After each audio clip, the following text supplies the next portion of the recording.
ये एनसीईआरटी का एक्सरसाइज 8.1 का क्वेश्चन है, ठीक है, क्वेश्चन नंबर 6। इसके एक्सरसाइज देखो क्या है, कैसे इसको सॉल्व करते हैं, ठीक है। क्वेश्चन दिया है if angle A and angle B are acute angles. Acute angle बोले तो जो एंगल 0 से बड़े और 90 से छोटे, ठीक है, such that cos is equal to cos b, ठीक है। और यहां पर कह रहा है then so that angle is equal to angle b। बात समझ में आई? आपको मैंने बताया था ट्रिग्नोमेट्री का कोई भी क्वेश्चन है सबसे पहले कौन से ट्रायंगल के अंदर एंटर करेंगे? Right angle triangle. तो इसकी भी सॉल्विंग हम यहीं से करते हैं, ठीक है। इसके सॉल्यूशन में जाते हैं और सबसे पहले हमने लिखा, हम गए एक राइट एंगल ट्रायंगल में, ठीक है। अब राइट एंगल ट्रायंगल में आप ध्यान से देखो, कोई एंगल आपको बताया गया है, एक चीज आपको जरूर बताया गया कि एंगल ए और एंगल बी आपके कैसे एंगल है? एक्यूट एंगल है। एक्यूट एंगल मतलब ट्रायंगल में 3 एंगल होते हैं, एक 90 होता है, 2 एक्यूट होता है।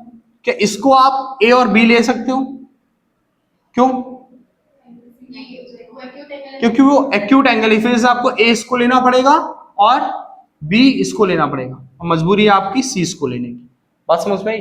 क्वेश्चन ने पहले ही रेक्टिफाई कर दिया कि एंगल ए और एंगल बी आपके एक्यूट एंगल्स। बात समझ में आ रही?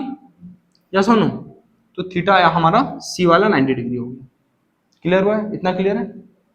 अब क्या कह रहा है? cos से बराबर cos b सच दैट, ये आपको गिवन इंफॉर्मेशन है। गिवन क्या चीज दिया गया है? cos is equal to cos b।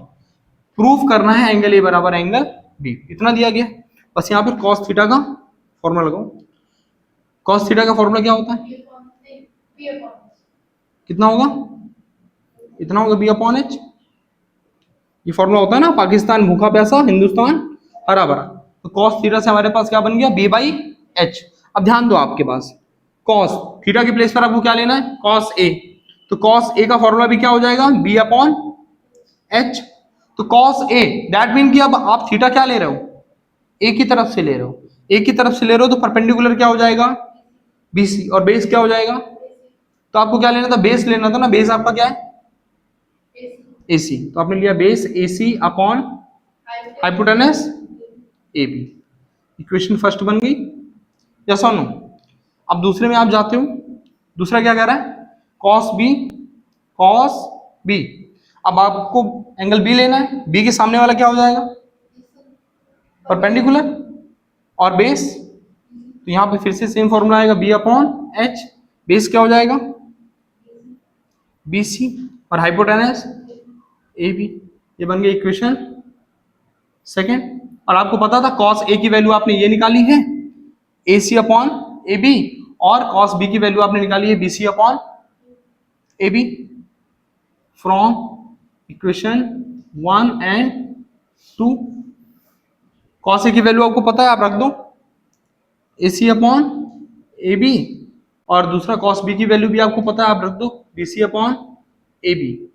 अब आपको पता है AB आपका डिवाइड में है, इस साइड लागू कहां आ जाएगा? ऊपर आ जाएगा ना। अगर ऊपर AB आ गया तो AB से AB कैंसिल हो सकता है, इस वजह से हमको इधर लाने की नीड नहीं है, हम यहीं से यहीं कैंसिल कर देंगे, ठीक है। हमारे पास क्या बच गया? AC बराबर BC बच गया। हमने यहाँ पर एक चीज प्रूफ करी कि AC जो है वो BC के बराबर है, और किसी भी ट्राइंगल में अगर 2 साइड्स बराबर होती हैं तो उनके अपोजिट साइड्स भी, उनके अपोजिट एंगल्स भी बराबर होते हैं। ये कौन सी थ्योरम होती है? आइसोसेलेस की ट्राइंगल की प्रॉपर्टी लगती है। यहाँ पर आप क्या लिख सकते हो इसमें?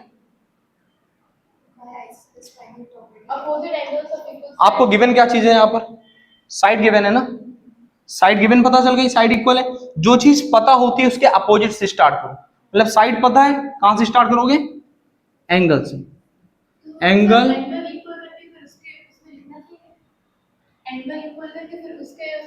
नहीं, हमें साइड पता चल गई ना, इक्वल है।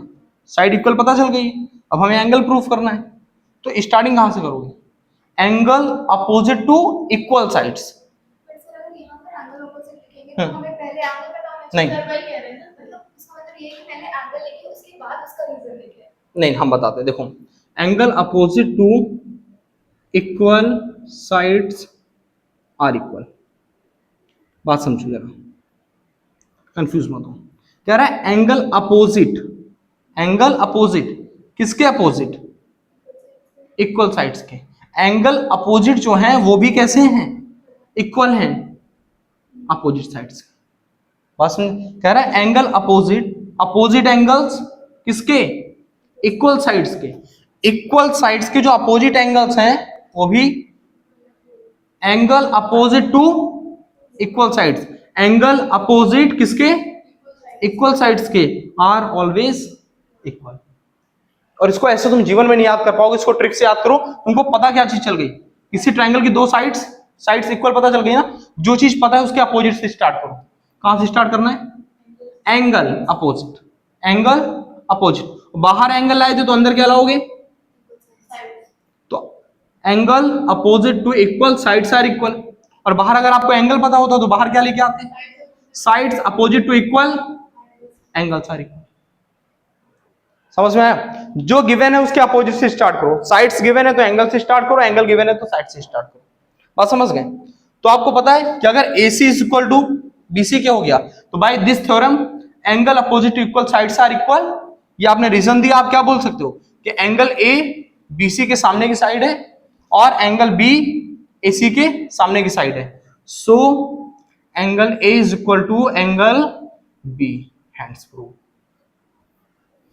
बात समझ में आई, नोट कर लो फटाफट।